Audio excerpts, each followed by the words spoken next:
ما هي الهوية؟ هل هي حبر على ورق جواز السفر؟ أم خط يرسم حدودا على خريطة؟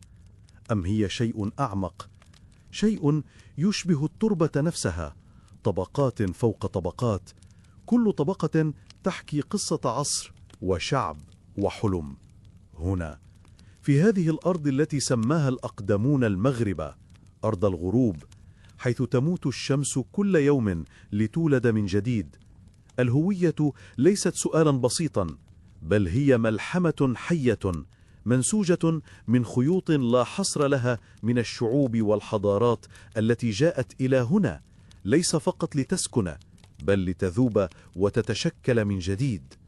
قصة المغرب ليست قصة بلد استقبل أجانبه، بل قصة أرض كانت هي نفسها بوتقة الصهر، مختبرا إنسانيا عظيما حوم الغريب إلى جزء من نسيجه، وأعاد تعريف ذاته مع كل وافد جديد. إنها حكاية أرض لا تتوقف عن استقبال العالم، وفي كل مرة تقدم للعالم نسخة جديدة وأكثر ثراء من نفسها. لفهم هذه القصة علينا أن نغوص عميقا في الزمن إلى ما قبل التاريخ المكتوب، إلى اللحظة التي كانت فيها هذه الأرض مجرد امتداد صخري وجبلي وسهلي، تنتظر بصبر أول أبنائها.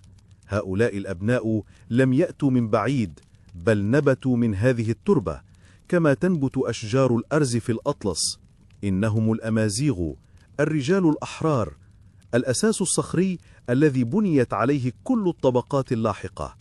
لم يكونوا جنسية بالمعنى الحديث، بل كانوا فسيفساء من القبائل والعشائر، لكل منها لهجتها وتقاليدها، ولكن يجمعهم رباط وثيق بالأرض. كانوا يعرفون كل واد وكل جبل، كل نبع ماء وكل واحة.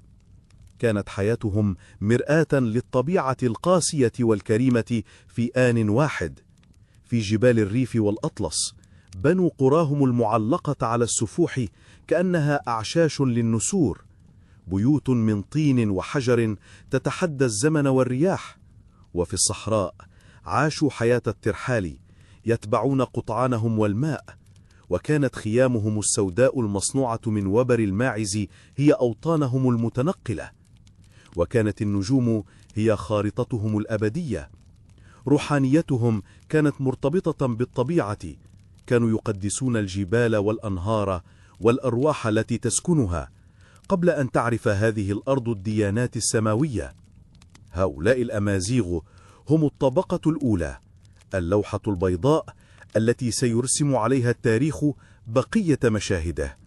لم يكونوا مجرد سكان، بل كانوا روح الأرض ذاتها، عنيدين كصخور الأطلس، كرماء كواحات الصحراء، وأحرارا كالريح التي